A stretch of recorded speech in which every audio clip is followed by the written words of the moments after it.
কুরআন মানুষের জীবন পরিচালনার গাইড। আল্লাহ তাআলা মানুষ এবং জিন জাতিকে পৃথিবীতে তার ইবাদত বন্দেগী করার জন্যই সৃষ্টি করেছেন। এই জীবন পরিচালনার জন্য তিনি গাইডস্বরূপ কুরআনুল কারীম নাজিল করেছেন।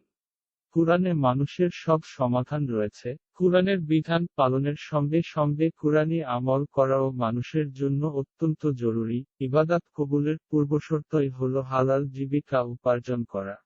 তাই হালাল রিজিক লাভের কুরআনি আমল তুলে ধরা হলো উচ্চারণ। আল্লাহু লাতিফুন বাদিহি ইয়ারজুকু মায়াশাউ ওয়া হুয়াল কাউয়ুল আজিজ। অর্থ, আল্লাহ তার বান্দাদের প্রতি দয়ালু।